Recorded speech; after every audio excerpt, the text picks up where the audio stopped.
conspiracy theory or you're sort of a conspiracy nut. I mean, for me, not my biggest fault was I just didn't care.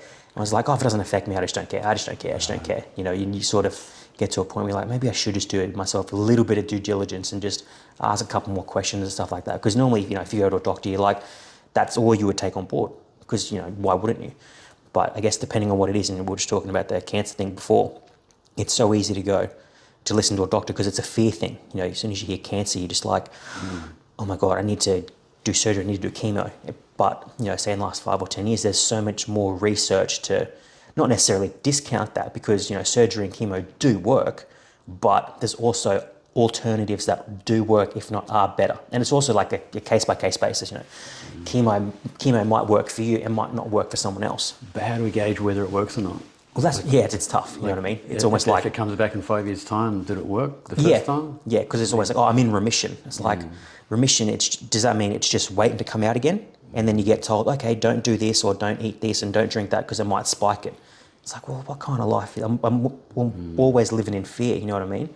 And I was just reading what you gave me there, and I won't be able to remember everything, but you were talking about your health journey. Was that something you've probably had all along, or is it just it just sort of happened? Was that through lifestyle changes, or did it just, you think you always had it when you were a kid? No, when I was a kid, I was always interested in the human body. Just fascinated with it. Yeah. I thought Arnold Schwarzenegger was just the craziest person. Yeah. Just his physique, in the 70s was like, who is this guy? Yeah. What's going on? Yeah. And then that led me into weight training. And my health journey when I was young wasn't anything like it is now. I was stuffing my face with protein powders and doing the big squats and putting the weight belt on and the knee wraps and all that kind of, adolescent testosterone. Yeah, I think because when you are at that age, you've got the body to take all those chances because your body is just like can just take a beating, you can handle it. Whereas now, if you were to do that now, it wouldn't work. Yeah, it wears your body out. You look at Ronnie Coleman and a lot of those pros. They've got their backs fused together. Yeah. Like, look at Hulk Hogan. Yeah. He's another one. He's got his whole spine fused together. Well, you hear so many surgeries and stuff. Wheelchair now. Yeah. I think it's such an easy thing to say, if you ask Ronnie now and go, you won those 7 or 8 Olympias, but if you could have won, you look at Jay Cutler won 4 and he's in great shape. No surgeries, no real problems or anything like that because he obviously wasn't abusing the drugs as hard as him and wasn't doing the same sort of training styles as Ronnie. But do you go, who would you rather be? Ronnie, who's arguably the greatest bodybuilder of all time, but can barely walk and struggles, probably doesn't have that much time left for quality of life, versus someone like a Jay who only won half, but he's got a good quality of life for the next 10, 15, 20 years, you know what I mean? So people just see the end result, oh, I want to look like Ronnie, I want to be Ronnie. But it's like, I don't think Ronnie wants to be Ronnie right now, you know what I mean? And he's, all the painkillers messing with his mind as well. He doesn't talk like he's a healthy, vital person. No. Well, you got to think all the things that he took at that point. I remember you see the clip all the time. That gets turned into a meme, and it was just Rogan's asking him, oh, so what kind of stuff did you take? And he just runs us, oh, just your basic stuff. And he lists this shopping list of drugs. I'm like, that's not your basic stuff. What are we talking about here?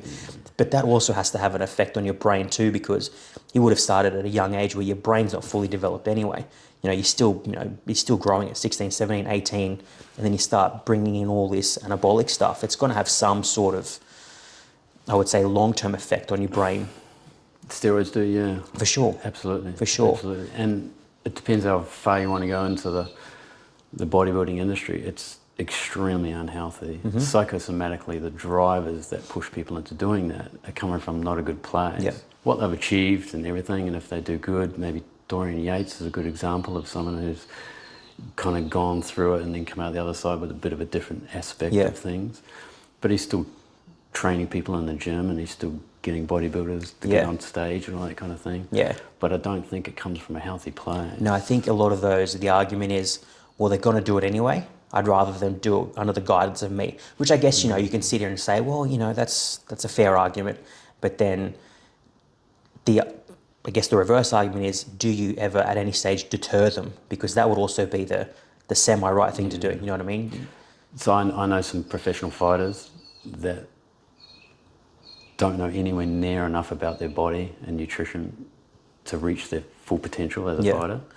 But I also understand that if you put these people through a course of psychotherapy and put them on a path to self-realization, they'd probably give up fighting. Do you have those conversations? Obviously, you know, you're having the holistic background that you've got, and it's not sort of peddling, you know, some people who, you know, you can talk about religion and stuff like that, and they seem sort of preachy, but, you know, it's generally coming from a good place. They're trying to give you the education that, like, the knowledge that they've got. Do you have those conversations with people that, like, in your close circle, or just anyone that you're trying to have a chat to and be like, hey, look, here's the information I've got, or is it just return with, look, mate, I'm not interested? Yeah, a lot of my conversations that go that deep now are through when I do my sampling and my kombucha in shops. It's just amazing how many people come to me with their cancer stories and their sickness stories, and there's just so many people in the local community which are struggling with their life. Yeah. There's something going on, and everyone's got something going on. Yeah, exactly. And they want to talk to someone with some authenticity rather than someone who hasn't. It's crazy. People are really struggling in our life right now. Yeah. And I don't see the way we're going in the direction of the society is getting anywhere good. No, I don't sort of see a long-term way out. You can't just keep pushing and pushing and pushing and then pop out the other side into bliss. Well, yeah, something has to give, just theoretically, something has to give. You know, you look at a dam can only handle so much before there's a breaking point. You know, if we're the dam, we can only handle so much. At what point? But this breaking point, we're still thinking is in the future. Our homelessness, our depression, our suicide rate, we've got children killing themselves, we've got police beating to death Aboriginal men in jail cells in Australia. Yeah. We've got all sorts of crazy things going on, and it has been going on for so long. Yeah. Why isn't that the dam breaking? Yeah, you always hear... Like, why is it in the future? It's still about to come. You hear about, like, the police brutality with Indigenous people, and we've got the voice coming up, and I think it's the 14th of October, the date got announced. You can go as deep as you want with it, or not talk about it at all if you know, comfortable you feel. Do you see it as a path to victory if it votes yes? Do you see it as it's divisive? Do you see it as there's an alternative way to fix the problem rather than the voice? Or how do you see, because there's so many conflicting things. There's always like this side, that side. It's like, I feel like there's maybe somewhere in the middle? I haven't kept up with it, so I don't really have a clear opinion. Otherwise I'll just be blurting something out. But two main reasons which I rode across Australia non-stop were to support an Aboriginal children's charity, which they go out there and they do workshops with the kids, and it's really encouraging, especially if you're in a really remote desert community and there's really not much outlook in your life going on. Things are a bit depressing at the moment out there, and you get these people coming in and kind of giving these children some energy. And the second part of it was to raise a voice against Aboriginal deaths in custody. Whether or not deaths in custody is going to stop with this new vote yes or no or whatever, I don't believe it's going to have much impact. There was I think it was a $30 million royal inquest into deaths in custody. That's $30 million. And what that equates to basically is an investigation, and then there's some findings and recommendations. They come through your fax, and then they slap it on the wall at a police station out in the outback, and somewhere or another it falls off the wall and they throw it up and put it in the bin, and then that's it. That's where $30 million goes. Well, you just think, why did that take $30 million? Like, an investigation shouldn't cost much, if anything at all, because it should be part of the job. But then B, where has that money gone? It's like charity. You know, you think about all the money that's been raised for homelessness or, you know, hunger. It'd be billions, if not more. But it's just like an ongoing thing. It's like the same thing with sickness. You know, you want the sickness, you want the crisis to continually keep coming in. I'm not sure whether they're making money off Aboriginal death in custody. I think that the system is so sick within the police service. But that sickness that's in the police service, that sickness is throughout the community. It's not just in the police service. That's just how sick people are choosing to express their sickness through the blue uniforms. And that's how people end up murdered. And unfortunately, if you go into that profession, there's a good chance that you'd be able to beat an Aboriginal man to death in a jail cell and get away with it. Yeah. So the extent of our own personal delusion, which has come from not only our life, but our past lives, that's expressing itself in that action, and that needs to change, and that can only change on a personal level. It's not going to change by me saying, you need to stop doing this. Yeah. The change has to come from you realizing where this feeling that you need to beat someone to death is coming from. Yeah. So do you think, you look at things in the States where it's been really bad police brutality, and it's kind of like, well, we need police now, so we're kind of rushing, Joe Schmoes through, and without doing any sort of extensive training. You do the physical stuff, which is fine, but they're not really doing any sort of psych evaluation tests because it's just more money. It will just take time. But then, like you're saying, you have these people who obviously have something going on in their lives or their past lives where they feel like it's acceptable to beat an Indigenous person to death or to beat someone to death in a prison cell. Do you think there needs to be more sort of in-depth training or different kinds of training to even be a police officer? Or do you think it's just, no, you want to be a police officer? Yeah, do a couple of training sessions and then we're sort of getting the wrong people in. Well, that's what's happening with the yoga community as well. People are going 200-hour teacher training and then getting pushed into being teachers and then students getting injured. But with the police thing, do I think there needs to be education around the police system? I think there needs to be more of a growth education throughout society, no matter where you branch off into as an adult. The children need to be brought up with the awareness that we need to deal with our own suffering in our own life and the suffering that's come before us. That needs to be dealt with before we become adults. When you say it needs to be dealt with, how do you think is it a sit-down conversation? Do you think, because, it's generally whenever there's an issue, the government just throws money at it and it doesn't solve it at all. Money doesn't have any value unless you put a value to it. For people now are pushing for more money, but they still have no value on it. And the value is not in the money. Money has no value. It's just paper. It's nothing. And it's not even paper now. It's just numbers on a computer, and the government can just make them bigger or smaller by the push of a button. Yeah, that's a scary thing if that ever... You always have these... Look at the money now. Now they're printing more money. They're not even printing it. They're just putting more monies into more digits into the system. Yeah, that's what it's worth. It's a scary thing if that's a big one for me. If that whole digital currency thing gets passed, because it's essentially game over for me, because you've got essentially all the power, which I think there's always going to be a point where it's like one party does have a majority of the power, but it's never 80-20, 90-10. As soon as there's a digital currency where it's like they've got control of just about everything, like you said, they can just go, you can't withdraw $10,000 today, you can only withdraw 1,000, or we want to know why you're withdrawing it. It's like, well, hang on a minute.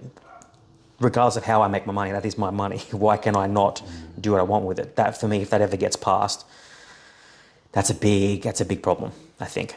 It's terrible. It's a terrible thing to think about. And whenever I have conversations with people about it, I leave the conversation not feeling very good at all. It's not a positive thing. Well, because you also walk away with with sort of no answers and more questions and sort of these negative feelings, because you're kind of like, well, what's the negatives? There's more negatives than cons, I think. But again, it goes back to people which be like, oh yeah, it is what it is. Let's just do it. You're kind of like, well, can we just ask a couple questions, please? Like, why do we need it? What's wrong with the system that we have now? When anything's coming to be imposed by the government now, we can't be so naive to think that something's good is going to come out of it. A good place, yeah. They've proved for so many decades now that the cycle of war and famine will continue no matter what government is in place. I mean, we've got 20-year war that just finished in Afghanistan. I was living in Los Angeles when the government blew up the World Trade Centers. Oh, real? I was living in LA and they closed down LA. I'd walk out onto the main boulevard. I was living on Lincoln and Washington, and there was no one around, just cop cars everywhere. Everyone was stayed home. It was because they thought LAX was going to be blown up next. And 20 years later, I'm here watching or hearing it from somewhere that they've just pulled out of Afghanistan. I'm like, that's a 20-year war. For nothing. That's crazy. Yeah, essentially for nothing, because there's nothing, and you see how quickly it was taken back. And you're just kind of like, you've just spent 20 years and trillions of dollars and how many tens of thousands, hundred thousands of lives. And all the companies that go in and rebuild the cities and all the contracts and all that, it's just, man. Well, you just think it's kind of like mercenaries, people just contracts for hire, guns for hire. It just goes out to the highest bidder. Like you see all these movies and you think, oh, you watch a movie like War Dogs or something like that where it's essentially just people just trying to make business out of war. And you're like, oh, that's a good movie. But you're missing the actual story where that does actually happen. People benefit and make money from war.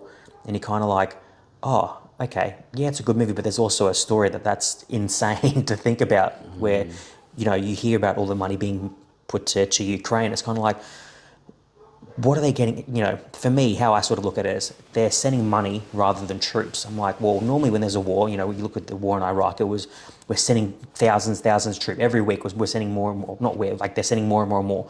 Whereas this time it's like, we're sending money, hundreds of billions this week, billions this week, billions this week. And that to me seems a bit more like, well, okay. The last time around we're sending troops because I'm like, well, it seems like a battle, but now we're sending money. That to me doesn't seem like it's a legitimate thing. It's kind of like almost like a little money laundering thing we've got going. I'm going to send some money over here, get it from over here, return it over here, and we're just going to keep doing this sort of cycle. There's things going on, and governments want to fight them now third party without their kind of name being on it, but they want to just finance it. Well, that's all these like little AI and drone wars start coming into play because it's kind of like, we've done it, but I don't have to put my name to it. You know what I mean? I can just upload this little thing and go do its stuff. And you're just like, that's terrifying. It's terrifying. People, will sit and laugh, not necessarily will sit and laugh, but you sit there and you're just watching these things on the news and you're just kind of like, we're one bad decision away from being completely in Shitsville. And unfortunately now, really unfortunately, if you find yourself on the side of the masses, you need to step back and say, let's have a look at what I'm thinking here. Yeah. Have you always sort of been like that? Because even when I met you the last time, you seem sort of a very off-the-grid, sort of nomadic type. Has that always been you? Yeah, I always felt alienated as a kid. Yeah? Always. I'm not sure where that came from. The life I was born into, my past lives, who knows? But I always didn't want to be part of the mass at school or in the working environment. I always kind of wanted to do my own thing. I always felt like there was something missing from the masses. There was something that you lost being a part of a group. Yeah, which is funny when you think about it because, you can be surrounded by people but still feel incredibly lonely. And people don't realise that. They're just like, oh, well, you got plenty of friends. I'm like, you just got plenty of people around you. But it's your individuality, your creativeness, your actual artist. Everyone's an artist, but to be able to express that fully, I don't think you can have too much outside influence. No, I agree with that. It kind of disrupts it a bit. Yeah, well, it's like a battery. If you've got too many things, it's just sort of like too many people pulling you in different directions and too many draining you. You know what I mean? Yeah, and influencing. For sure. How long have you been doing this for? 7 years now. What was it like? Because obviously you were doing this pre-COVID. What was it like during COVID trying to have a business like this? I live in Currumbin. Yep. Just inside the Queensland border. Yep. And my factory's in Tweed. So my 10-minute car ride to work turned into anything from a 35-minute to an hour and 45 minutes. Yep. Being stuck on that highway just for an hour and 40 minutes, just burning diesel, Yep. idling along, and then go through the whole. Just really, it was just horse shit of the border control and everything. Yeah. And then you had these border passes that would change daily. Yeah. And I think they were changing on the news. They were saying, oh, this pass needs to be a D and now a C, C plus, whatever's going on. And I don't have television. I haven't had television for years. Yep. So I was just having the last one I thought was applicable. And then you turn up and you're like, you got the wrong one. And I'm like, how do I know? Yeah. It's all over the news. Yes, I'm like, how watches the news? Yeah. And then you get shouted into the next section, and then you just get fully harassed by these people. I got turned around at the border once, coming back into Queensland with a Queensland driver's license, Queensland number plate, and they turned me around. So I got to turn around. They wouldn't let me back home, turn around, and then just go through another border entry and go through. This is how stupid the police are. Yeah. I just got nothing positive to say about that whole thing. Yeah.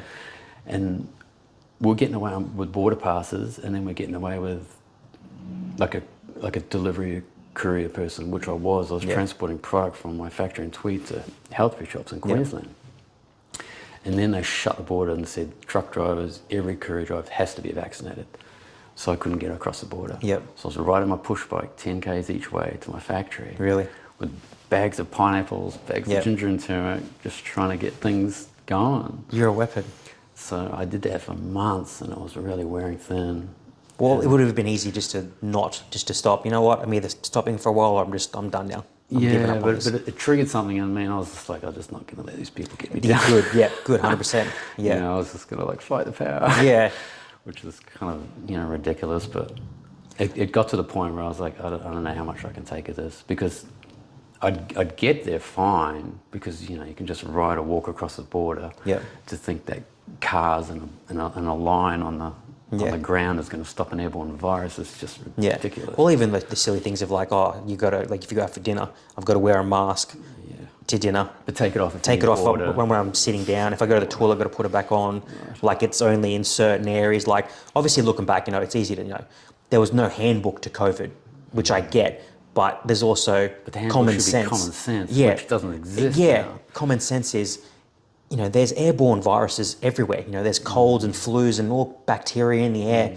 It's always going to be there. And people just think, oh, you know, my 95-year-old grandma got sick. It's like, she's 95 years old, mate. Like, she's going to get sick, and unfortunately, she's just, you know, she's naturally going to pass away at some stage. And people just seem to just lose their minds. And, you know, it's understandable to some point, because, you know, I guess that, you know, saying ignorance is bliss. But fear sells. Fear sells. It used to be sex sells, but now fear is just like 100%. Just so crazy. Yeah, well, I guess there's more money in fear. Then, you know, you go into like a men's fashion store and you've got the beautiful young assistant trying to sell you some pink salmon jeans that you only came in for a pair of shoes for, and you end up buying them.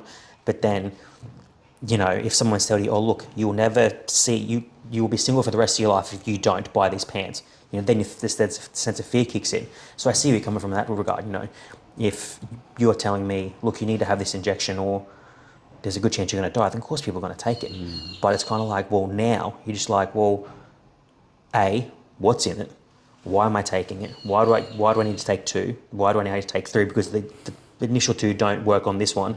And then that booster you told me to get isn't as strong as what it used to be. So now I need to get a 4th one and 5th one. It's kind of like, what are we doing here? But before we analyse what was wrong with the product and the tactics used to sell the product, I think Noam Chomsky said that's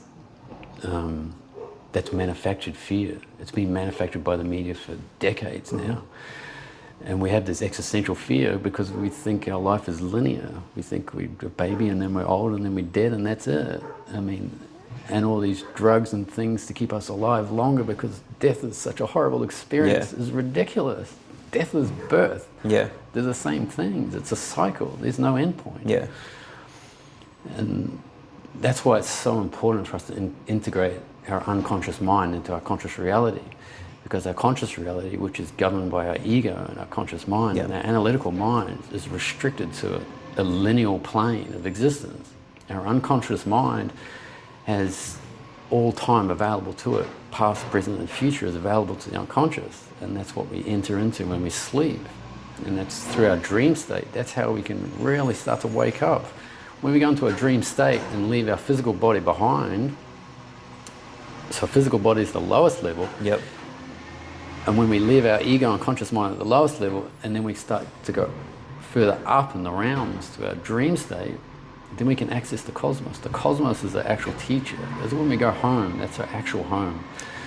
In Chinese medicine, they say when we sleep, we go home, we go back to the cosmos. Yeah. When we wake up to this freaking delusion that we're in now of COVID and fear and vaccination and all this kind of stuff. You hear a lot of what you were just talking about, you know, people that are quite familiar or dabble in, you know, psychedelics and mushrooms and stuff like that. Do you have any sort of background in that, or do you sort of partake in any of that kind of stuff? Absolutely. Yeah? Tell me about that. From someone who's never, you know, done any sort of the recreational mushrooms or any of that, because I'm just I wouldn't even know where to get it, you know what I mean? But what has that sort of given you in terms of, you know, that mental clarity, or, you know, like you're saying, talking about different levels, you know, going from a sort of base level, you started taking these mushrooms and psychedelics, to what has that done for you mentally? It's opened up. Oh, you're going to need a pop it. That's all right. That's not gonna, thought I had for a second. Yeah. it's opened up a part of my life which wasn't available to Yep. me before. And because I got such a heavy analytical mind, I'm such a practical person, I can ride across Australia, I can just go and jump on a plane and live in another country with no money in my pockets and do whatever. I'm painting my truck right now, I can build houses, whatever. It's hard for me to get out of the analytical realm, and the quickest and easiest way to get out of that realm is to take a drug. Yep. But it's not the most sustainable, and it's not the safest, and it's probably not the best. Yep. And it's very, I got to be very cautious and very slow to give someone advice of, go do a handful of mushrooms, or take some acid or something, because the repercussions years later in their life can be negative, and it can be because of this experience hasn't been interpreted in the right way. I was about to say, is that because you're going into the experience how you shouldn't be necessarily, if that's the right way to, like, you're going into it negatively, and there's a sort of long-term effect from that, or? You can give a teenager a key to a Ferrari and have a bad result, you know, and that's kind of what it's like having a psychedelic experience. You can experience more than you're capable of understanding, and that you're capable of applying to your waking reality. You can enter the state where all things are possible, past, present, future. It's all available to the unconscious, and the unconscious is, they say, at least 10,000 times stronger than that waking mind. So you wouldn't give the keys to a P plater to the fastest car in the world. Something crazy is going to happen. So do you think only some people can handle it? Not everyone can handle it? Or, you know, we can all handle it, you know, when we start talking about microdosing and stuff, sort of like building a base tolerance to it, and how would that work? I think the psychedelic state and this expanded consciousness state is our natural state. But we're so far away from it now, it's a shock to be there. Would that start with something as simple as meditation rather than going into psychedelics and mushrooms? Meditation and probably psychotherapy. And just being on a path within yourself to self-realization, to want to know more about yourself before, you know, you don't, when you give someone a drug like acid or mushrooms or DMT, or, you know, you got people going to the Amazon taking ayahuasca. They come back and they've got a fright because they've just found all these demons in their closet, which they don't know how to deal with. They have no idea how to integrate it into their waking life, their job at the 7-Eleven or wherever they're working. They've got no idea how to integrate this massive life experience. And then they'll shut down. They'll either push it away and not want any of it, or they'll try and integrate it, and everyone will look at them like they're an alien. It's like, who's this guy speaking like this? How do you handle it, or how did you handle it? Probably not very well in hindsight, but I'm the kind of personality, I'm a fire type in Chinese medicine, or pitta type in Ayurvedic medicine. I'm the constitution that wants to get to the end of something. Like if I'm playing a video game as a kid, I'm not stopping until I'm going to get to the end of it. Nothing's going to stop me. If I want to ride a motorbike, I'll ride it across the entire country, non-stop, as fast as I can until I get to the end. So does that mean you've got a couple more trips, or have you found that endpoint with your psychedelic journey? Or do you feel like I've got a couple more trips to take before I sort of reach it? And what do you think's at the end? I think it's a good way to open yourself up to some things cautiously. And then you can pursue it with more sustainable paths. Like perhaps yoga and meditation is more of a sustainable path to get there. It's going to get you there slower. But if you do things slow and thoroughly, they're better learned. For sure. Like a fast experience that comes to you it's just like fast money. It can go out fast. Well, it can wreck you too. When you're talking about the yoga, going back to what you're saying, the sort of wrong people are getting into the yoga community. What did you mean by that? Not necessarily the wrong people. They got the right intentions. They might have the right intentions, but now it's such a big industry and money's involved. Whenever money's involved, it corrupts things. Money's just like it's kind of is the root of all evil. But in this society, horrible thing that we've created, that's our society. We can't do without it. We need to make $1,000+ a week now just to pay our bills and get things. It is literally like that. Back to a neutral standpoint. You think, you know, say 10, 20, if not, you know, maybe a little bit longer, $1,000 a week was plenty. Now it's essential. It's like it's $50,000 a year just to get yourself fed. Yeah. You know, you just look at the price of houses, even just rentals going up and up. It's a competition. You know, you say you've got a house that's renting at $500 a week. People are, even though it's technically illegal, people are offering, you know, $550, $650 because they need a place to go. But it's also kind of like, well, what do I do if I don't? You know, someone's paying $650, $700, $800 a week just to rent somewhere, and then you throw in if they've got kids or food. The amount of money you're just, like I said, have to survive week to week. You just live in people. You know, people will always live paycheck to paycheck, but when you're forced to, or people, you know, see families who are living out of cars and caravan parks and stuff like that. Do you think there's we're talking about at the beginning, a path to where this sort of, you know, that it's just going up, up, up, and up, and it's getting, and do you think it's just sort of going to mellow out at some point, or do you just think we're just going to keep going to that point where it's like, okay, there's no end in sight, it's going to get worse and worse and worse, more suicides, more inflation, we're just, at what point? I don't know, but we've been on that point, that we've been on that trajectory for so long. Yeah. And why wait for it to crash or something to happen? Why not change it now? Why not change the trajectory? And that change is only going to come from the bottom. Yeah. It's not going to come from the top. We've seen that. Yeah. It's self-evident that the governments don't have the capacity to change the world in a positive way. They're funneling the money to people like Bill Gates, selling poison that people are getting forced to inject into their body. Yeah. This isn't a good thing. I love the, when people were talking about it wasn't forced, the mandates weren't forced, and you either get vaccinated or you can't work here and can't feed your children. That's blackmail. Exactly. And people, you know, they're very funny with their wording. You know, even at my work, we had, I'd probably say, close to 60, 70 people when the mandates, that was like the cutoff points, you either get vaccinated by the certain date or you can't work here anymore. Kind of like, I thought we weren't being forced to do it. And then the date comes, and then all of a sudden, all these people are gone because they can't come work anymore. But, you know, then they say, oh, we never forced anyone to do it. I'm like, I don't understand how your thought process and, you know, some people are just, I don't know whether it's stupidity, ignorant, scared, and they're just watching it, and it's just like a zombie. They're not paying any attention to it at all. It's just sort of going in and out. I'm like, well, people were forced to do it. Like you said, people were forced to get it, or they couldn't go to work. People were kept out of hospitals, and nurses and stuff like that. These people who are, you know, coming to work every day to help people, but being forced to do this, and then if you don't do it, we're going to stop you from helping other people. Yeah. It made no sense to me. And now, you know, you see this possible new variant coming in from Canada and all that kind of stuff, whether it's real or not.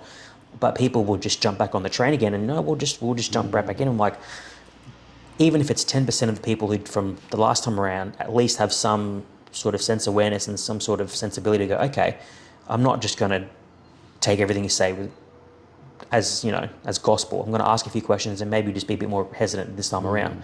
You know, that's some sort of, you know, step in the right direction, but you still leave this vast majority of people who are just going to, yep, take it. Here's my arm, here's my arm, here's my arm. What do you say to those kinds of people? And, you know, I'm not saying like when you're talking about the holistic stuff, sort of preachy, but you almost need to be sort of preachy and pushy, because you're kind of like, I'm trying to help, but it's at the end of the day, you know, some people just can't be helped. Yeah, you got to be careful, because you don't know where the point is, and this is a skill of a very experienced psychotherapist. You got to sense the point where people can't take any more information, and you don't want to push past that. Otherwise, someone will close up because they don't understand it. And when we don't understand something, we close up, and then it's very hard to get back to that person. If you push someone too far in psychotherapy, it might take months to get back to that point, or they may never come back. Yep. So you can't cross over that line. But it's very easy when you're trying to convince people that what they've been doing is ridiculous. You know, you got some obese person there eating fish and chips, and you're like, what are you doing? Yeah, What's it was going very on? similar to when I used to work in sales. You can tell it's almost like a case-by-case basis, because you can be quite pushy with some people because they can just take it. You know what I mean? They've got their eyes wide open. But some people, the more you push, the more they just get reserved, and you're basically not even communicating anymore because they're just not even listening. Because the belief system's tightened up so much that it's so tight that it won't open and allow more information. Where you just said that when you see something new or hear something new, you'll do a bit of research and find out. That means your belief system's open enough to allow information to penetrate slightly into it, to the point where you can start to understand and analyze that information through your own knowledge. Yeah. And that's how we grow. And we either decide whether this is good. We either try it, like a new food, new supplement. We try it. What's the result of it? Did it give me a good bowel movement, a bad bowel movement? Did it give me pimples? What did I feel from allowing this information or product into my life? And people just are so against it, you know what I mean? For me, even from a young age, I'm like, I'll try just about anything once. You know, if it worked for me, if it didn't work for me, and if it was all negative, you know, say you got 100 people and it didn't work for 99 people to work for me, I'm not going to not continue doing it because, you know, I want to be part of the masses. I'm like, well, if it worked for me, it worked for me. And I'm on a similar sort of journey with religion at the moment. My best mate's just not sort of converted again, but in Christianity. And, you know, I've not sort of been against it, but I've had a very ignorant approach to religion for quite some time. And I was sort of like, well, why am I like that? Is it just because of opinions and thoughts of other people? And I've just sort of been very shut off. It's like, because I'm a very matter-of-fact person. I believe in things that I can see with my own eyes, touch with my own hands, you know, smell, that kind of stuff, which is the complete opposite of the antithesis of faith, because you take all of that and get rid of it. You know, you need to be able to just believe. But see, that sensory motor world is the smallest world in the universe.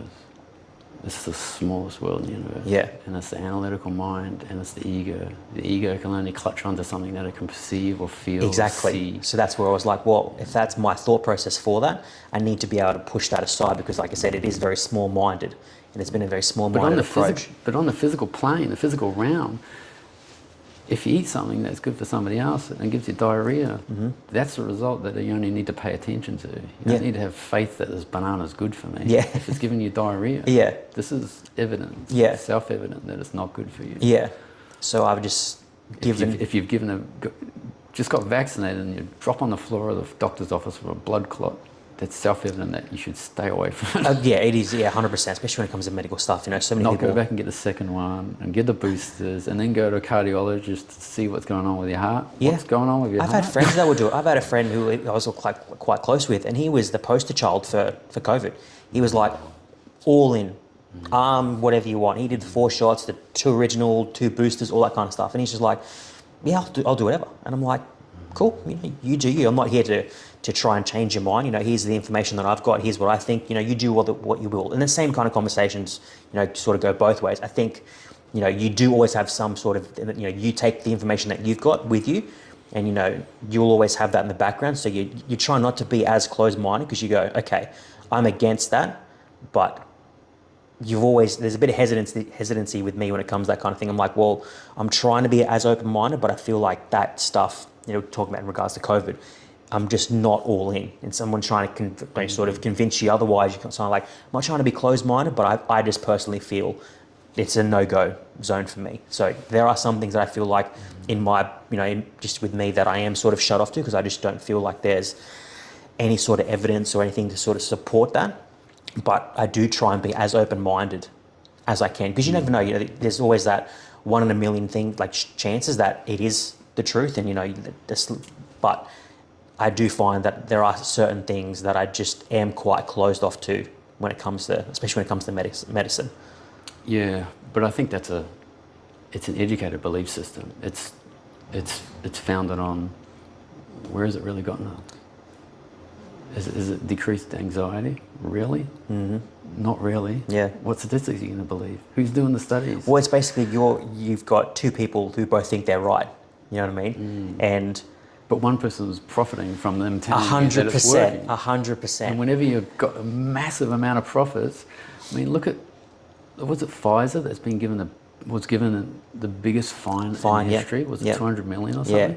Now they've more than that. Now one of the Pfizer executives has been taken to court and found guilty of knowingly pushing false statistics to the public, like falsely advertising their product. And they've been found guilty. And I really love how a group of lawyers has been financed by someone with a bit of money that's willing to finance a group of lawyers and that's pushing these people.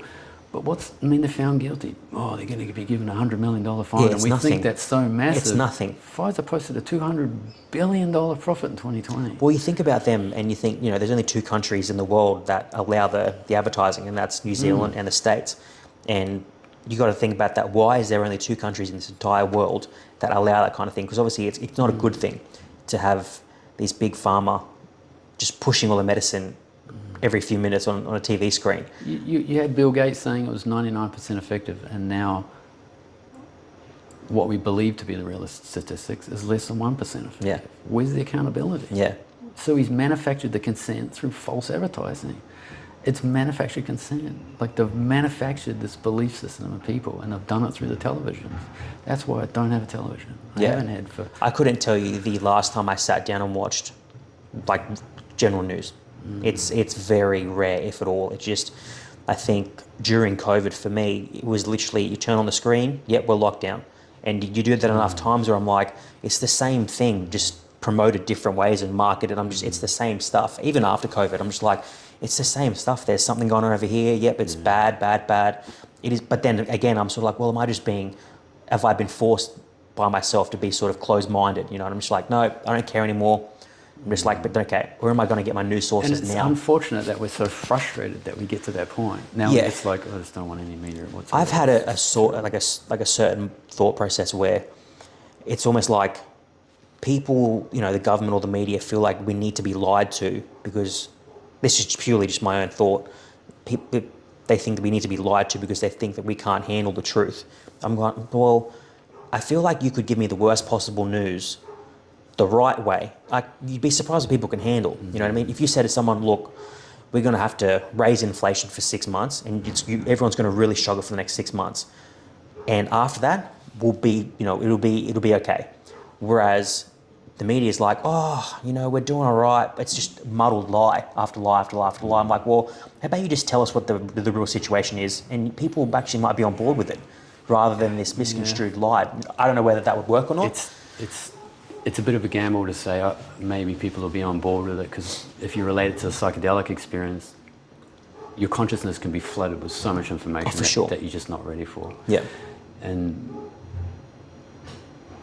if you're flooded with actually what's going on, which is the famine and the war and the death and the deceit and all this kind of stuff, maybe it's too much for us to handle. Yeah. Maybe we'll just be like, because some days I feel like I don't want to participate in the world. Yeah. I feel like I'm stuck in a society that I don't want anything to do with. Yeah. And that alienation is pretty terrifying. It's like, what do I do? Where do I go? I'm quite like with you in that regard. For me, my perfect kind of scenario is me sort of very far removed from the world. You know, and I've never been someone who gets lonely. I've never, you know, really experienced that feeling. So I'm quite comfortable in my own skin. It's more, I want to be on my own, you know, with my dog or whoever I'm with, and just away from the general public. You know, not for any, you know, negative sense. It's easier to worry about sort of my close circle. You know what I mean? I don't need any external pieces coming in, information coming in. I just want to worry about me and my own, and that's how But then you're sort of alienating, and am I doing that for the right reasons or the wrong reasons? So you have these internal battles all the time with... And there's an element of apathy in there where we just, I just don't care about what these people are doing. Yeah. And the apathy doesn't get us anywhere. No. The apathy is a poor decision. Yeah. It's not an empowering decision. It's there's the optimal decision, the suboptimal decision, and there's apathy. It's not doing anything. Well, at the core of it too, it's not a good way to think. You know, like I say, you always have these internal battles where, you know, you want to be on your own and not necessarily don't care about everyone else, but you're kind of like, it's easier for me in my life to just be away from everyone else, because you kind of, I'm someone type of person who sort of takes on other people's stuff just without even thinking of it. So you're kind of like, well, it's just quite draining. So I'm just going to take me and my battery far away. But then on the flip side of it, it's quite rewarding being able to help people when you can. So you're kind of in this, and you be doing it even subconsciously at the basic level, just with doing this. You know, you're not, I've spoken to you a couple of times about this, you're not doing this for big profits and everything. Otherwise you'd be in Coles, Woolies, Aldi's, you'd be on these big commercial stores just raking in money. It'd be a different product. For sure. It'd be a different product. And to have customers, like a customer came and bought a case off me last night, never met her before, she just messaged me on Instagram, picked up a case, and she's like, oh, thanks for creating such a great product, and she's read about it, read my flyer, and that's a good thing. It's for sure. To absorb that, for sure. but it's not all the time, and it's just a very small part of our reality. Unfortunately, the bulk of our reality now is kind of negative. Absolutely. And if you kind of pretend that the negative stuff's not there, what are you kind of doing to It's just sort of like a band-aid effect for me. In my, I think because when you get sort of, looking back what I was saying before, me trying to sort of be as far away from the noise as much as I can is a band-aid, because when you do have to eventually go back to the noise, you're just not prepared for it because you've been away from it for so long. So it's kind of like there's just, like I just keep saying before, these internal battles where you sort of back and forth and in between. You don't know what sort of is there a happy medium and living between in the the city two. just wires your nervous system. It's just Yeah, I could never do the city. So much Wi-Fi and internet. Just there's so many people. And so much cars. It's too and much. traffic. It just wires. Yeah, and some people can do it. I'm not going to say it's right and wrong for everyone, but for me and how I sort of operate, I can't. I just can't be around constant noise and just being around too many people constantly and being in a big high rise, and that's just not. I feel like you're just crammed in. You know what I mean? There's a little bit of space. Let's jam more people in. I think we kind of get blended into that society, and we really forget who we are as just powerful human beings. Like, we're a pretty enlightened creature. Yeah. Supposedly, but we're not anymore. So we're not bringing in the energy from the cosmos, the instruction from our unconscious mind. We're bringing in these instructions from the news and these reality TV programs, which are engineered to create an illusion of a certain reality, which is not a healthy reality. Yeah. Well, it's what you were saying with where it starts at the bottom. We are at the bottom, and it's going to if there's going to be a change, it kind of has to start with us. It's a personal conscious level. Yeah, and people don't realize that, there's that saying, there's strength in numbers. If enough people, doesn't necessarily have to be the right people, but if enough people do start to have a voice in regards to anything, it can be at your local level, trying to make change at a local level and then sort of progress through there. But people just, it's like people who don't vote, they go, oh, well, my vote will make a difference. It's kind of like, yeah, but if enough of you say that, then it's not going to make a difference. If a million people say, oh, my vote doesn't count, it's like, well, that's a million votes that could have gone to the right decision. Unfortunately, there's not in the referendum, there's not this president or that president, and then there's not an option for, I don't want any government. Yeah. There's not that option. So you're voting for two people which are part of the same system. Yeah. And they've shown, again, through decades, that it's not changing. Yeah. The cycle of war and famine continues, no matter what government's in there. Do you think, I don't know if you're sort of too familiar with politics, I'm not that much really, but we've always basically had the two preferred party basis. For like a large majority of the time it's been Liberal or Labor. Do you think that we sort of need to start to shy away from that and maybe go, okay, we need like a really strong independent person who, has 5 or 10 sort of policies that we sort of go, okay, those 5 or 10 policies are really, really good? Or do we sort of go, okay, well, do we go on the side of the Greens, or, do we just go, what, we need a complete shake-up. We need something completely different where it could go really good or really bad because what we're doing right now isn't working, so we need to take that gamble. I think we've been trying to do that with independent parties, but they just haven't been working. Yeah, I feel like the independent people we've had have just been more personalities. You look at like your Bob Catters and your Clive Palmers, and it's just... And that's kind of what you have to be, this kind of extra person to try and get through and penetrate into it. Just like any social media stuff, you've kind of got to create this false kind of character around yourself to be different. Just sort of break through. Just to get someone to notice you. Yeah. Being in the industry that you're in, because you obviously know more about this than I do, it's not, from what I sort of gather, a heavily sort of saturated market like it would be a sports drink or like a Gatorade Powerade or an energy drink like a Red Bull or V. How is it different? But it has become now. Yeah? Because Coca-Cola bought out one of them, Magic Kombucha. Coca-Cola bought the entire company. Right. So you got Coca-Cola, that's the biggest plastic polluter in the world, that uses high fructose corn syrup in their Coke, and they won't even disclose the proper ingredients on their labels, which they're legally supposed to do. Yeah. They're using poisonous chemicals in their food. Now that company is in health food shops. Mm-hmm. It's just about money. Just what you were saying there. I had a realization yesterday, the day before, when I went to my groceries, and I was buying these 2 different jams. And I've never really thought about, I've always, being a PT for 6-7 years, you do have some sort of background where it's like, the industry, the food industry is bullshit. There has to be some level of lie to what you're peddling. And I was looking at both of them. It was like a raspberry jam and a strawberry jam. 2 different fruits, but they've both got the same ingredients and the same sort of serve, but they equate to the same amount of calories. But I'm like, well, that actually doesn't make sense how 2 different fruits have the exact same calorie basis. So I'm like, and then I went through different spreads, and I'm seeing, when I looked at peanut butters, and it was like the crunchy versus the smooth. Well, the crunchy would obviously have more nuts in it and stuff like that by definition, but same ingredients, same calories per serve. I'm like, that doesn't make any sort of sense because there's different ingredients. There's more, and I'm like, but even the way we read nutrition labels, the calories is just an energy value. Yep. There's much more to food than energy.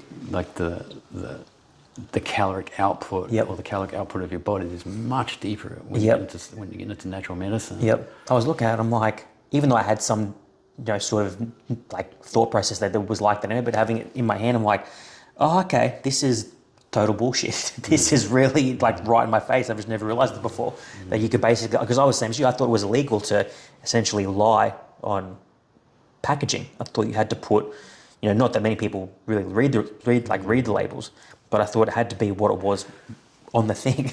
Yeah, well, there's some personal discretion in there, I'm sure. And well, Coca-Cola's just got sugar on the back of the label, but it's high fructose corn syrup. Yeah. It's from genetically modified corn. It's extremely toxic to our body. And who's at the forefront of the genetically modified grains? Bill Gates. That's pumping people full of vaccines now. It's ridiculous. Well, you look at Absolutely the crazy. dog food industry. Nestle owns a shitload of dog food brands, but Nestle, which is a chocolate brand, chocolate is toxic to dogs. So why am I buying dog food? Not that I buy that brand, but why am I buying dog food from a producer who, even chocolate for us isn't necessarily great for us, but I'm buying dog food from a company that sells something that's toxic to dogs. People don't necessarily understand, and people go, oh, it's cheap to do this. It's cheap to eat burgers and eat garbage. It's like, what's the cost? Exactly. And also too, when you really sit down and think about it, I'm like, you spending your $10, $20 a day on McDonald's or, just for lunch. I'm like, when you equate that and you add that up each day, each week, you actually be quite surprised that it's not that much more expensive. It's probably cheaper to actually eat cleaner. But people just don't think that because, I've got to cook it, I've got to do this. And it's just like result of eating all that crap is brain fog, parasite, fungal infections. Yep. This is just terrible. And it lowers our vitality to the point where we become more susceptible to the horseshit they're selling us on TV. We think about all the We get locked in that microplastics and stuff cycle. that are in food, things that, I've only started to really sort of deep dive into the last, say, 12, 18 months. And I was reading in your thing that you talk about fasting. I've only started fasting the last sort of month or so. I've done it here and there, but never really been, doing it day in, day out. And even, I'm not like a sort of preachy person, but just for my own, like I said, with the brain fog and stuff, I've noticed it. You have, when I initially started, you get a little hungry pains, stuff like that, not hunger pains, but you feel hungry here and there for half an hour, an hour a day. Once you get past that little barrier, you don't even think about food and just the energy that you're pushing out through because my body isn't wasting all this energy and time processing just trash. It's a lot of work functioning. digesting food. Yeah. You gotta push it through 12 feet of intestine. Yeah. And a lot of that discomfort you find in the first 24 hours is the chemical hooks in our food. Yeah. Which are in all food, fruit and vegetables now, because it's just everywhere. Pesticides and stuff, yeah. It's those chemical hooks that we have trouble getting out, and they have a pull in our mind, and it's very stressful on the body. And talking about fasting and psychedelics, I put fasting up in the realm of a psychedelic experience. Yeah.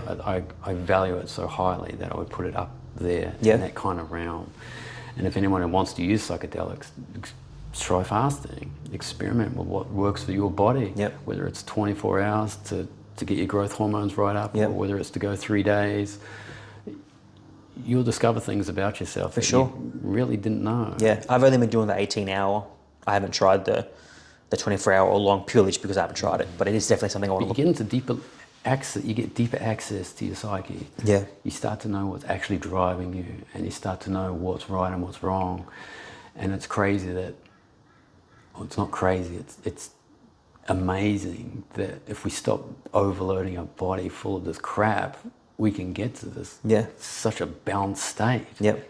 But as soon as we start putting things in our body, it causes chaos. Well, you think when you have these sort of moments where you can sit and think, you go, okay, 1,000 years ago, when we were sort of, however, obviously way longer, but when we were cavemen, we weren't eating all this processed garbage. We were literally just eating when we could, you know what I mean? There might be days where you couldn't survive because you couldn't catch something. Anything manufactured in a lab wasn't in existence. Yeah. So all these things have been brought in and you're just kind of like, well, we were doing okay then, But now we have so much more heart disease, obviously because we can, track it and medically diagnose these things now. But people are dropping dead who look like you and me, who are fit and healthy, but you look at their diet, because you can look fit and healthy on the outside. You can be fit and sick. Yeah, No problem you can look about like that. and just be a complete mess on the inside. I could go to any one of these 24-hour gyms and point out some fit, sick people. Yeah, well, I was just talking when I did the Gold Coast Marathon, and you would assume people doing a marathon are quite fit and healthy, but just drop dead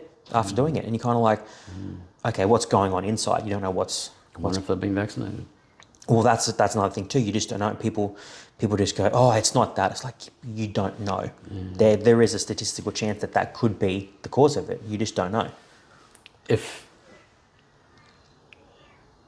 you know there's information out there which contradicts what you believe in, but you refuse to look at that information and allow it in and actually just kind of sit with it, it means your belief system's too tight. Yeah. And there's something psychosomatically going on with you that's just wants to resist this. And I think a lot of it's due to we've created our whole life around something. And if you've grown up to sitting on the couch watching the news with your parents, to watching the news as a young adult, and now with your own family, there's a system that is so terrifying to start thinking that it's corrupt and it's not serving you. It's terrifying to think that my whole world that I've constructed for X amount of years is now feels like it might crumble if I let this new stuff in. And it's like, what do? I've got no experience out there in this other world. Yep. And I don't want to know about it. It's I think scary. just at a base level, you should be able to ask yourself, okay, why am I thinking this way? Okay, so if I'm at the doctor's, okay, the doctor says this and this, okay, can I get a second opinion? Can I at least have the ability to ask another question or go, okay, I'm not going to make a decision right now. Give me 24 hours, I'm going to do a bit of research and then come back to you. Because I was saying before we started, I've had friends who go through cancer therapy and it's just very much, I guess, doctors aren't necessarily doing it from a wrong place because they've probably got people who they're sort of got to put answer to. But the initial thing is like, let's cut it out, chemo. Those are generally the two options you've got. It's cut it out, Symptomatic chemo. treatment. Yeah, and it's I was talking to Julie on, I say a month or two ago, and she was talking me through her process of going through cancer, and she's completely fine now. It's all clear. But I was asking her about it. And she was basically like, well, no, they basically just pushed me to having it cut out and we're doing chemo. And she luckily had the thought process like, well, I'm just going to, wait a little bit because her initial doctor was like, well, we're just going to cut out basically. We're going to remove everything inside you, but to the point where she basically wouldn't be a woman anymore. And it was kind of like she had that, ability to go, okay, I'm just going to take 24 hours or a little bit longer and do my own research and just have a think and go, okay, I'm not going to go with your idea. Let's find an alternative way. And she found a different way. But so many people, out of fear or ignorance, just go, give me whatever you got. I'll just do it. I'll do the chemo, which is essentially poison. It's basically a gamble. Chemo is, we're going to pump you full of something that's going to kill you, and we're gambling it against the cancer. Whoever wins is whoever wins. If the cancer wins, you're dead.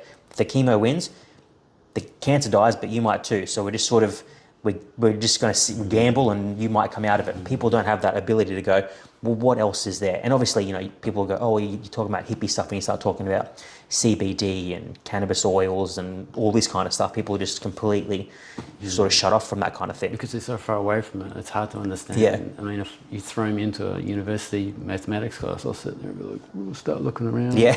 I can't digest it. It's too much for me. Yeah. It's like I just can't digest it. Yeah.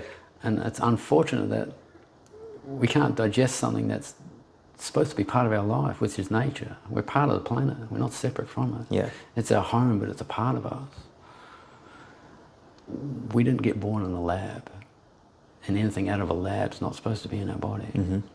It doesn't mean if I fall off my bike and I got my femur poking out that I'm gonna. Yeah, for sure. I'm gonna resist some pain. Yeah, absolutely. Pain tolerance. Yeah. I'm how I look at it as medicine will always have its place in the world. But my thought process, you look at people who, take antidepressants and anxiety medication, that kind of thing, it's sort of a tough subject to talk with some people because my thought process behind it is with that kind of thing, it's a last option. If there's nothing else I can take in the world or nothing else I can do. It works well as emergency medicine. Yeah. It does work well for that. But as far as give me a pill for anxiety or depression, give me a pill for a headache, you block symptoms, you're going to be blocking more symptoms. Yeah. Or even you take the headache, so many times if, someone's like, oh, I've got a headache. I'm like, how much water have you drank today? I haven't had anything. There we go. How much sleep have you had? Oh, not much. There you go. There's so many different things. People just go, oh, I'm sick, or oh, I'm this, I'm that. Where's a pill for that? Because it's so easy to grab. You know what I mean? I was just about to say it's instant gratification. And people just go, oh, maybe if I spend half an hour and go outside and get some sun, or I just have chug a bottle of water. People just go, oh, just give me the thing. Our lives are so busy now. We think the only option. Well, people think they're busy. Is to just kind of let's do this and get this taken care of. Let's get the symptom taken care of, and then I'll be happy after I do this. Yeah, people think they're busy, and it's hard to tell someone they're not, but people go, oh, I haven't got time to do that. Like, you haven't got time to drink a bottle of water, or you haven't got time to go out for the sun for 5-10 minutes. People, I was reading it last night, and it was like the biggest thing that we are deficient in is vitamin D3. It's essentially you get it from the sun, and people just don't go out in the sun. And the D3 that comes in a pill form that's been manufactured, that's synthetic, is nothing. Yeah, well, most of it is. It's nothing. The amount of that, tablet you would have to take to equal 5 or 10, 15 minutes in the sunlight is ridiculous. But it's not the same equation. No, it's not. The equation coming from the sun is life. The equation coming from a pill is to make money. There's no similarities there whatsoever. Yeah. It's absolutely crazy. There's no substitute from a vitamin C tablet to a strawberry or a goji berry or something. Yeah. There's no substitute. This is a whole spectrum of nutrients from nature, evolved longer than we've been here, that we can put in our body and have the benefits from. A vitamin C tablet is good for, you've got low vitamin C, you take it, and now they test you, okay, you got lots of vitamin C in your system. Yeah, exactly. How much you've got a spike. How much you're using, it's a completely different story. Yeah. How good it is to your body, it's another completely different story. But you have that pill in your body now, so you're not deficient of it. Yeah. That doesn't work. No, it doesn't. The thought process, it's a bad thought process to have too. Talking about like the organic stuff like that, because the argument always is for organic, it's more expensive. Do you think there's been a sort of push in the industry where it's like any sort of industry, it's about money? As soon as you slap an organic label on something, it's twice triple the price. You can go to your Coles and Woolies, and organic potatoes are 3 times the price, and it's like, well, they are just not washed. Well, it shouldn't even be a label. Everything that's in nature is organic. Yeah, we're organic. Exactly. I'm like, the other food should be, this is processed with toxic chemicals. The other stuff is just nature. Yeah, that should just be called brushed potatoes or unclean potatoes. I don't know why it needs to be called organic and stuff like that. But the argument is it's too expensive, so I can't do that. Well, it's higher in nutrients, so you need to eat less. Now we stuff ourselves with so much food. We're so overfed and we're so undernourished. How is that happening? We're eating big fat lumps of food with nothing in them apart from chemicals. Yeah. And that's a terrible way to go. If you have, I don't necessarily know what your diet is, but if you eat a steak, you're pretty full after a steak. Eggs, you're pretty saturated after some eggs. And people just go, you have a burger, you've got this spike in insulin where, I could sit here and eat an entire pizza.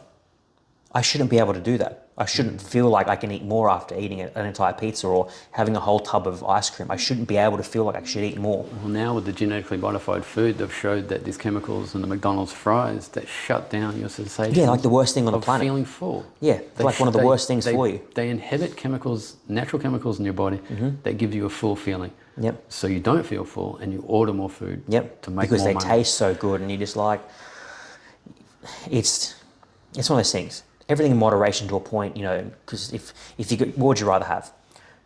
A shitload of chips, or you go, okay, once a week I'm going to do that. Well, I guess if you're going to have it, I'd rather the once a week kind of thing. But this is another manufactured mentality. You've got, when I grew up with TV like anyone else, loved cartoons, loved movies or whatever. All you're given is this person saying, oh, be kind to yourself, or have a break, have a Kit Kat, or you deserve it, have an ice cream. Yeah. How is that doing something good for your body? Yeah. If you want to have a break, go without food. That's the best break and the best self-care you could ever do for your body is go without food for 24 hours. Yep. No water, no food for 24 hours. It's the best thing. I haven't done the water thing. How do you feel on that? Because I've done a 24-hour fast with no food. I haven't done 24-hour fast with no water. What was that like? It's up another level, and it shouldn't be done by anyone. Like anyone with any kind of health complaints. Yep. You want to be fit, active, and healthy person to enter into any kind of dry fasting, and not many people actually fall into that category. But it's just another deeper level. It gives your body entire time, 24 hours to clean out. Yep. And you can have a euphoric or psychedelic experience from that. Yeah. You can find that your senses will become so sensitive. It's unbelievable. Because I know you feel obviously like you're high. Yeah, because you obviously, you're repairing your cells and you're going through that like autophagy stage, but you're talking about the sort of psychedelic phase. What do you think there's something in our body? Because I don't know if it's DMT or something else. We produce a small amount of it When you're asleep. when we're asleep. Yeah. Do you think we have more access to it when we're fasting? Absolutely. Yeah. 100%. Yep. And the chemicals that we have in our food block us from that because they stay around. They're chemicals. They're chemicals that are not supposed to be in our body. So you've got this natural thing, which is part of the universe, part of the cosmos, part of the stars, and then you're putting a chemical, which is mostly, a lot of them chemicals are derived from petroleum products. Look at the colouring and stuff in Gatorade. It's come from petroleum. Yeah. And the government's approving these chemicals to put in our food supply. And that same government's approving vaccines. Why would anyone follow that narrative? If you're going to go down the conspiracy theory for a brief moment, what do you think? Do you think it comes from a place of we're just trying to make money? So we're just going to, whatever's cheap and nasty we'll put in the food? Or do you think there's a sort of an ulterior motive, sort of long game, that they're just peddling all this garbage into our food? The fatter, the more sick, the more stupid people are, the easier they are to control. Yep. And the more, if our body's vibrating in a fear state, with loads of cortisol, loads of adrenaline in our body, we're more susceptible to fear. What's the biggest seller? Fear. Why not make the body more susceptible to fear? Mm-hmm. You're controlling someone on a bodily level, and then you're controlling them from the news channels. So you get them from both angles, and you end up with a bunch of programmed robots. And we're not going in a good direction. No. We're just not. And that's self-evident. Yeah. Through our own sickness, our own fears, our own anxiety, our own stresses, our own disruption within our family circles and our social circles. It's evident that we're not living a happy existence. And the Instagram delusion of, now I'm on holiday with this person, now I'm riding scooters in Bali, and I'm an entrepreneur, and I'm this and this. It's a delusion. Well, because people are, it's like an instant gratification thing. It's just another form of instant gratification because people are chasing likes. You know what I mean? That's when, they got rid of the amount of likes you can see. It was just a like and dislike.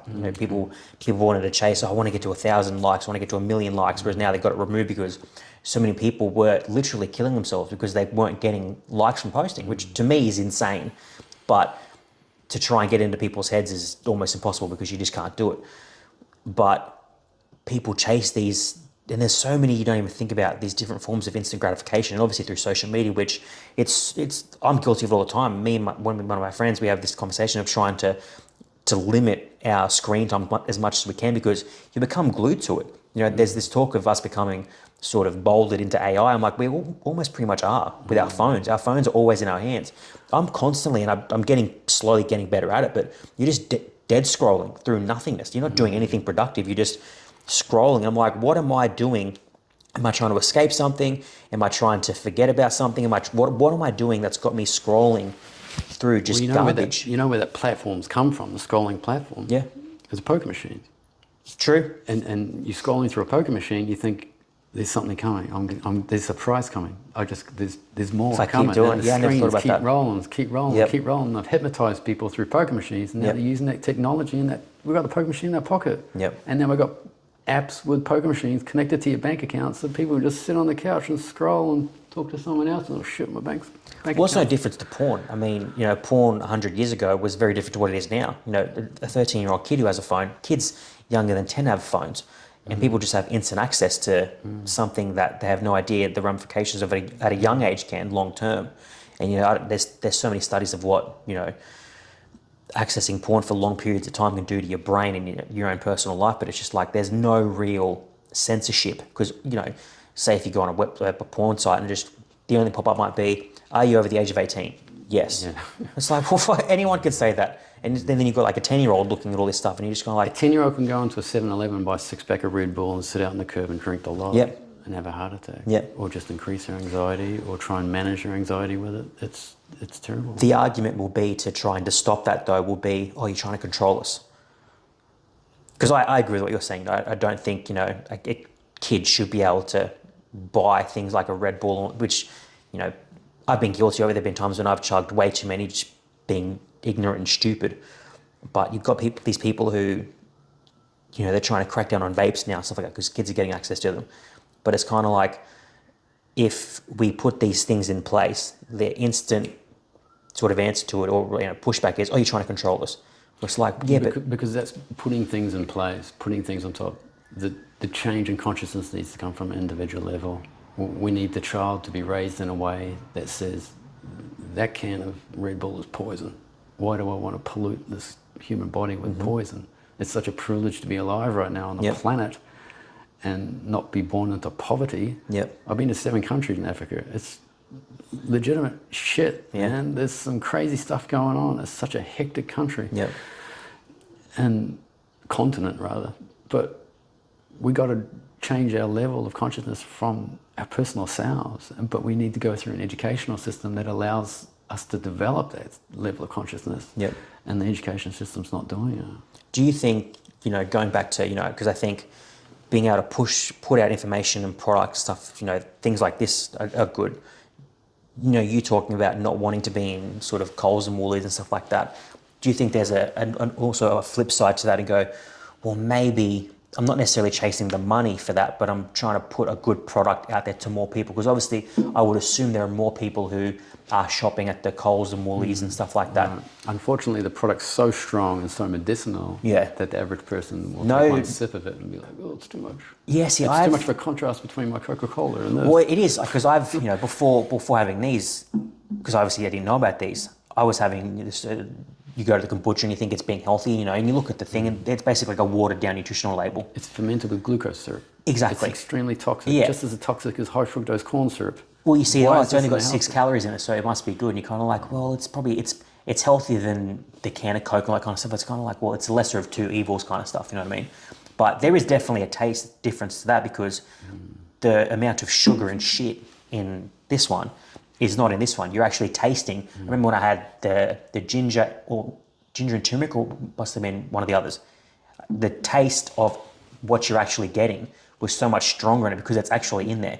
You're getting a watered down version of, it's just, when you think about it, oh, it's so much stronger. I'm like, yeah, because you're actually getting what's in the label. Because it's easy to mass produce products from syrups. Oh, for sure. And liquid sugars. Because it just gets plugged up to the same kind of machinery in factories as would manufacture Red Bull or Coke or whatever. So it's got to go through the system to make it economically feasible for people and for companies to make millions of dollars. Because it's a drug, essentially. It's no different. You look at sugar. Sugar, to me, is no different to Coke or any of those sort of drugs where, you look at caffeine. I'm not a huge caffeine person, but I gave up caffeine for about a year. And the first week or two was essentially going into like caffeine withdrawals, because your body's used to getting these. And I used to be stupid with the amount of caffeine I used to drink. But then you go into this withdrawal system and you're just like, my body's craving something that I used to have, which isn't essentially really good for me. But then same thing with sugar. Sugar is terrible for you, but it's in so many things. And then some people say it's the most addictive drug there is. Yeah, I think I wouldn't argue the point. There's no way I would argue the point. I think some people say it's the most addictive thing because they don't know how to not have it, or they don't want it to learn, having things like this, or being a bit more sort of carnivore, or eating just whole foods, sort of trying to negate the sugar as much as they can, because there's still there's still plenty of pesticides in you go to your local fruit and veg market, and there are still your pesticides and stuff like that sprayed all over the fruit and vegetables. But I think going to your local butcher and going to your local fruit and veg market, rather than going to your big Coles and Woolies, if you can. It's just making the best decision we can at the time. The best we can at the time. It's not about being perfect. It's just about doing as best we can. And that example wears off on the people around us. You do your best you can as a parent, and the child will grow up to do the best he can. It doesn't mean that you're not going to make mistakes or make bad decisions. It just means that you can come back on your bad decision and say, look, I made a bad decision. Next time I'm not going to do that. So when you before you even started making these, was there intention of, any sort of business in my viewpoint would be like, well, I want to put out a good product, but I also want to sort of make money to continue to make the product or continue to make different products.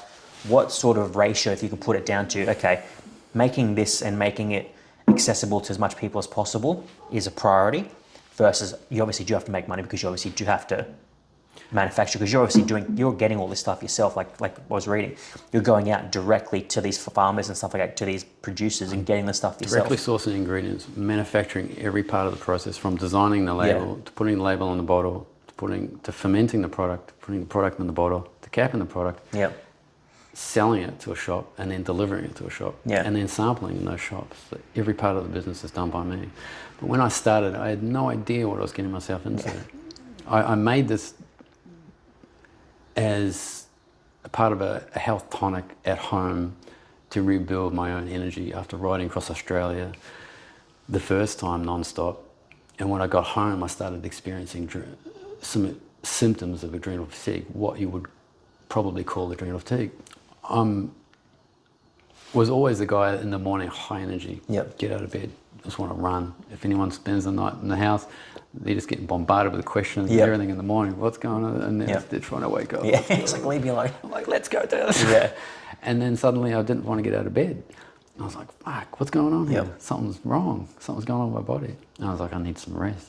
And then you start telling people what you did, and you're like, well, no wonder you need rest. You've just ridden 12,000 Ks across the country and then back again. And now you want to just go about your daily life. Like it didn't happen. Like you haven't got an energy deficit. So I started juicing vegetables and fruit, which has been such an amazing thing. It's such a great way to get your enzymes and your nutrients vastly superior to any pill form of and it's fairly cheap to do, I can imagine. You're not going to ever replicate the nutrients through vitamins or synthetic isolates, vitamin acids or free-form amino acids. You're never going to get that quality of nutrients that you're going to get through fresh fruit and vegetables. And juicing is a great way to do it. But then I was making kombucha as well because I was getting into gut health and that. And it started becoming kind of a product. My friends liked it, and I kind of fine-tuned it. And the product that I fine-tuned in my kitchen at home is probably 98% what it is now. Like, it hasn't changed, which is very difficult to manufacture in a big scale, which was one of the reasons why products change when they get up to mass production. It's just not economical to produce something with that quality. But as I started producing it at home and started selling it to friends and some local cafes, before long I was in the kombucha business. I didn't have any intentions for it to be the biggest company in Australia or all this or that. So I went in there with no knowledge of business and just thought, I think I can make money out of it. And now with this and the renewed inflation that's coming up now over the last year or so, my manufacturing costs have gone up 60%. So if you take a 60% cut in your business and still go, I'm just basically doing it to provide a service for people now. It's providing a very small amount of income. But I never really had intentions, like a business plan to start with, which is not a good place to create a product from. It's where an authentic product can come from and where it can develop into another product, which can be very close to that one, but it's probably better to have a business plan to start with. Well, I guess, you saying that you had no intentions of doing this to begin with, it'd be hard to have a business plan for something you didn't really necessarily have intentions to do. But it just kind of came to me. So how does this bottle come about? Because obviously, I know very little about it. I was looking it up last night, and if I was to the people who want to try and get into this and want to try and make their own kombucha at home or juicing stuff like that, how does one do that? Because I know there's the SCOBY or the Scooby. How do you make it at home versus how do you mass produce it? And if someone was going to try and do this at home, try and make a bottle of it a month. The fermenting way that I do that is exactly the same way as I would do it at home, and I did do it at home, and that anyone else can do it at home. It's just some bigger quantities. I got like 600 litre batches now, but you can make a 10 litre batch or a 5 litre batch on your kitchen bench very easily. You can just buy a bottle of this one, which has got living bacteria and enzymes in it, and pour it into the right quantity of tea and sugar Yep. into a container or a vessel at home, cover it up, it'll grow a SCOBY on top. Yep. And then you just wait until it sours to your liking. You like it, drink. If you like drinking it, drink it. Yep. And if it has a good effect on your bowel movements, keep drinking it. And then just to adjust the frequency of how much you drink over the week, and have a look at your bowel movements, and have a look at your skin, and just judge It's so funny if it's when the right thing for you. people, say 10, 20 years ago talking about things that need to ferment, people will go, oh, that means it's off. But you look at it now, it's so good for you. Obviously, not everything that goes off is good for you, but these kind of things are so much good for your gut. How quickly did you notice the difference internally from starting to do this? Like you're talking about your skin and your gut health and stuff like that. Probably a day. Really? Yeah. Just a day or two, maybe. Yep. Just a lightness feeling. Like it's a cleaner. It cleans us. It's a cleaning product. It's something that we can use to get rid of other crap that we've been eating in our diet. So if you've got a poor diet, kombucha is a good thing to help clean balance out. Yeah, not advocating a poor diet, but it can be something that you can add into your diet which can try and move that bad stuff out of your system faster than without it. So this is obviously, you would say, far superior than a kid going and getting a Red Bull, go and jump on that. Is there... Yeah. Caffeine's just terrible. I rode across Australia the first time and I was still drinking coffee. And then I did it a year later and I'd quit coffee because you just can't recover from adrenal fatigue drinking coffee. It's just not going to happen. It's like an alcoholic still drinking beer and thinking he's going to not be an alcoholic at some point. Yeah. I just have one beer a day and I'll cure my alcoholism. Yeah. It just doesn't work. Yep. But the second time I went across Australia without any caffeine for a year, I did so much better than the first time. And people would think you need to jack yourself up with caffeine if you're not going to sleep for 4 days. Yeah. But it doesn't work that way. The caffeine high is matched with the caffeine low. 100%. And you got a base level of, your base level where you are at and your energy needs, and the caffeine is going to bring you up, and the higher it brings you up, that's going to be the gauge of how low it's going to get you. You want to get your cycles like this, your up and down cycles, just to be like a squiggly line, not spiking like this. Because if you spike down there in the desert at 2 o'clock in the morning, you're alone, it's cold, you're dehydrated, you haven't eaten for a long time, you're completely exhausted, you've got sleep deprivation, you might end up killing yourself, who knows? You get into some serious problems out there. You don't want to be on that low. So when you say big problems, are you talking about like sort of mentally? Yeah. Yeah. You're alone in the desert and you've been riding for 2 days. You're in the middle of the Gibson Desert now. There's nobody around. You can't talk to anybody. You can get into a severe depression, severe energy lows. You've got limited amount of water. You may not have any food with you.